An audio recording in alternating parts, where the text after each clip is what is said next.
بسم اللہ الرحمن الرحیم. خاتون حضرات، میں ہوں اختر عباس اور آپ سب کو میرا سلام پہنچے. ہمارے آس پاس بہت سے لوگ ایسے ہیں جو دکھنے میں بڑے خوبصورت ہوتے ہیں، اسٹیبل ہوتے ہیں، پر کبھی اگر ان کے دل کا دروازہ کھولیں یا دل کی کھڑکی کھولیں تو اندر بالکل غم سے بھرا ہوا اٹا ہوا بنڈل کے بنڈل پڑے ہوتے ہیں. لڑکیوں کے دلوں میں غم زیادہ ہوتے ہیں، لڑکوں کے دلوں میں غم نسبتاً تھوڑے ہوتے ہیں، وہاں دکھ زیادہ ہوتے ہیں، یا جو کھو دینے کا احساس ہوتا ہے. جو ہمارے شاعر ہیں انہیں بھی بڑا دکھ ہوتا ہے، بڑا درد ہوتا ہے. پر آج چونکہ انیسہ رباب نے پوچھا تھا کہ سر میرے دل میں بہت غم ہے، میں اپنے دل کو ہلکا کرنا چاہتی ہوں، کیا کروں؟ انیسہ کو عادت یہ ہے کہ اپنے سارے غموں کو، دکھوں کو وہ اپنے دل میں ہی رکھتی ہیں. ویسے تھوڑی اگر پڑھی لکھی ہوتی ہیں، یہ شاعری کا ان کا شوق ہوتا، کوئی چارہ ساز ہوتا، کوئی غم گسار ہوتا، تو شاعر یہ کہتا ہے کہ آپ کے آس پاس کوئی نہ کوئی ایسا ہونا چاہیے کہ جس سے آپ اپنے دل کی بات کر سکیں.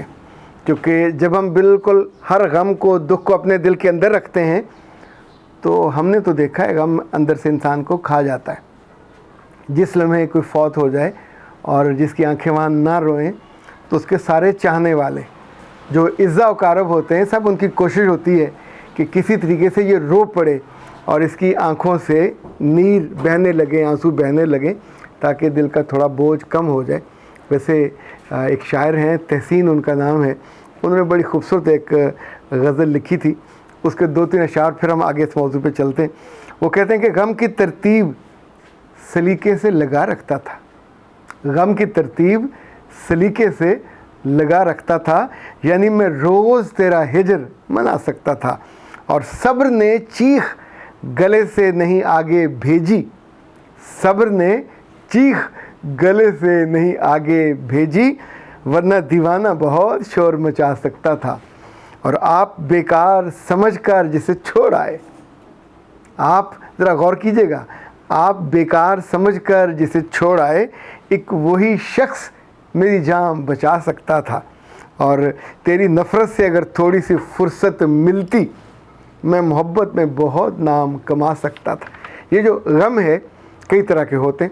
لائک کسی کو کھو دینے کا غم، یعنی زندگی سے وہ چلا جائے، آپ سے تعلق میں چھوٹ جائے تو بھی اس کا بڑا غم ہوتا ہے.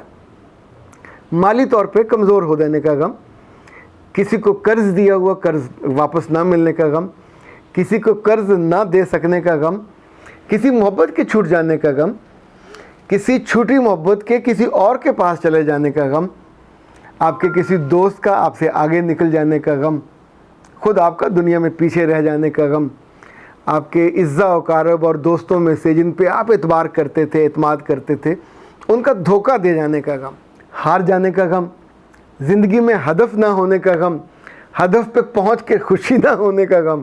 آپ سوچئے اتنی ورائٹی ہے غم کی. اگر یہ سارے غم یا ان کی تھوڑی سی نسلیں آپ کے دل میں جگہ بنا لیں تو پھر دل بیچارہ، وہ ناصر صحیح کہتا ہے، دل تو اداس ہے ناصر، وہ شہر کیوں سائیں سائیں کرتا ہے، کوئی اسی طرح کا ہے.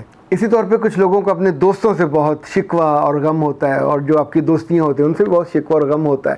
وہ کہتے ہیں کہ دوست بن کر بھی نہیں ساتھ نبھانے والا، وہی انداز ہے ظالم کا زمانے والا. یعنی زمانہ عام طور پہ کہا جاتا ہے کہ نبھاتا نہیں ہے، غم دیتا ہے، دکھ دیتا ہے. پر خاتون حضرات یاد رکھیے گا، یہ غم ہو، دکھ ہو، کبھی کبھی تو ایک وسوسے سے زیادہ کچھ بھی نہیں ہوتا، اور کبھی ہم اس وسوسے میں جان ڈال دیتے ہیں. وسوسے کے بارے میں کہا جاتا ہے کہ خیال تھا اسے شرمسار کرنا ہے، خیال تھا اسے شرمسار کرنا ہے، وہ مسکرا کے نئے وسوسے دل میں ڈال گیا. انفیکٹ وسوسے لوگ بھی ڈالتے ہیں، دل خود بھی اس معاملے میں بڑا خود کفیل ہوتا ہے، خود ہی وسوسوں کو گھڑتا رہتا ہے. پر میں نے بہت دفعہ یہ دیکھا ہے کہ اگر دل میں غم آ جائے تو پھر قسمت ہو، خوشی ہو، آپ کے دروازے پہ دستک دیتی رہتی ہے اور آپ دروازہ نہیں کھولتے. یہ غم ایک وسوسے سے زیادہ کچھ بھی نہیں ہوتا. دنیا میں کچھ بھی زیادہ اہم نہیں ہے، دنیا میں کچھ بھی مستقل نہیں ہے سوائے 2 چیزوں کے. ایک رب مستقل ہے اور ایک تبدیلی مستقل ہے. رب کو کوئی تبدیل نہیں کر سکتا اور تبدیلی کو کوئی روک نہیں سکتا، چونکہ یہ تبدیلی اللہ کی بنائی ہوئی ہے. تلک الایام نداولها بین الناس، انسانوں پہ اللہ تعالیٰ کہتے ہیں میں دن بدلتا رہتا ہوں. ان دنوں میں غم بھی ہوتے ہیں، کھو جانے کا، پیچھے رہ جانے کا، آگے نکل جانے کا، ہار جانے کا، وغیرہ وغیرہ، پر یاد رکھیے گا زندہ رہنا ہے تو غم کی بیساکھی سے زندہ نہیں رہا جا سکتا. زندہ رہنا ہے تو لوگوں کی بدسلوکی کے غم سے اپنے آپ کو طاقت اور توانائی نہیں دی جا سکتی. زندہ رہنا ہے تو لوگوں کے برے رویے کو، برے سلوک کو، بری باتوں کو بنیاد بنا کے آپ اپنی زندگی کی خوبصورتی اور خوشیوں کے گھر کی دیواریں نہیں تعمیر کر سکتے، بنیادیں بھی نہیں بنا سکتے. سو انیسہ، آپ ہوں یا وہ ساری بیٹیاں اور بیٹے جن کے دل غم سے، وسوسوں سے اور دکھوں سے بھرے ہوئے ہیں، اس غم سے نکلنے کا جو میں نے بہت آسان نسخہ پایا ہے، اور یہ ایک دفعہ لاہور میں ایک بڑے مشہور کمپنی ہے حلیب فوڈز، اس کے جو مالک، اب تو شاید مالک بدل گئے ہیں، اس وقت اس کے مالک تھے چودھری الیاس. تو ان کو لمز میں بلایا گیا، اور لمز میں ظاہر لمز کے بڑے ماڈرن سے لڑکے لڑکیاں ہوتے ہیں. تو وہاں جو ایشو تھا وہ یہی تھا کہ غم اور دکھ اور جو سٹریس اور ٹینشن ہے کارپوریٹ میں، یہ جب ہو تو اس سے کیسے نپٹا جائے. تو ان سے پہلے والے لوگوں نے مختلف بتایا، کسی نے یوگا میں کہا، کسی نے کہا یہ کر لو، کسی نے کہا وہ کر لو.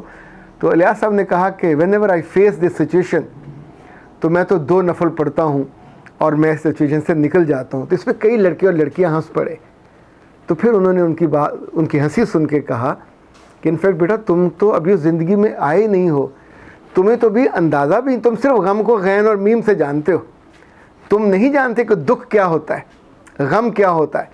جب یہ سر پہ پڑتا ہے تو یہ پہاڑ جیسا کبھی کبھی ہوتا ہے، توڑ کے رکھ دیتا ہے، کبھی کبھی غبارے جیسا ہوتا ہے. یعنی آپ اس کو ذرا سی ہمت کر کے پھوڑ کے رکھ دیتے ہو. پر ابھی تم نے جتنے یہ نسخے سنے، یہ ویسٹ کے نسخے ہیں، اور ہر بندہ اپنے ایمان کے مطابق ان نسخوں کو استعمال کرتا ہے.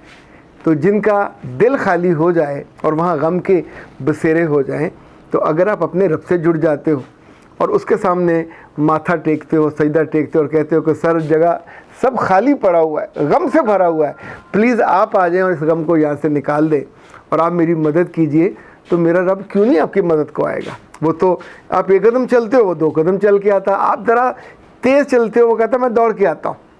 انفیکٹ یہ غم اور دکھ عام طور پہ آزمائش کے لیے بھی آتے ہیں، کبھی کبھی آپ کو آزمانے کے لیے، کبھی آپ کی مضبوطی دیکھنے کے لیے، کبھی آپ کے ایمان کی کمزوری آپ کو بتانے کے لیے، کبھی رشتوں پہ آپ کا اعتبار بڑھانے کے لیے، اور کبھی رشتوں پہ آپ کا ضرورت سے زیادہ جو اعتبار کیا ہوا ہوتا ہے اس کے دکھ سے آگاہ کرنے کے لیے کہ کبھی یہ رشتے رخصت ہو گئے، کبھی یہ بندہ یا بندی رخصت ہوگی، تو پھر مرنا نہیں ہے، جینا ہے. غم کے ساتھ جیا جاتا ہے. غم کو کبھی کبھی یہاں رکھ کے جیا جاتا ہے، کبھی دل کے پچھلے کسی گوشے میں رکھ کے، کبھی دماغ کے پچھلے گوشے میں. ان کو ہر لمحے بال کی طرح اچھالتے ہوئے نہیں جیا جا سکتا. اور کوئی غم زندگی سے بڑا نہیں ہوتا، چونکہ یہ اللہ کا کہنا ہے. اور وہ بڑی خوبصورتی سے یہ کہتا ہے کہ لا یکلف اللہ نفسا الا وسعہا. میں نے جن لوگوں کو بنایا، ان کو پیدا کیا، ان کی استطاعت سے زیادہ، ان کی قدرت سے زیادہ، ان کی برداشت سے زیادہ کوئی غم ان کو میں دیتا ہی نہیں ہوں. تو اس کی بات کا اعتبار کرنا چاہیے اور اس کے کہے ہوئے اس رستے پہ چلنا چاہیے جس میں پھر غم ہے وہ آپ کی بیساکھی نہیں بنتا، آپ کے رستے کی رکاوٹ نہیں بنتا، بلکہ آپ اس پہ قابو پاتے ہیں اور آگے نکل جاتے ہیں. اختر عباس کو اجازت دیجیے. السلام علیکم.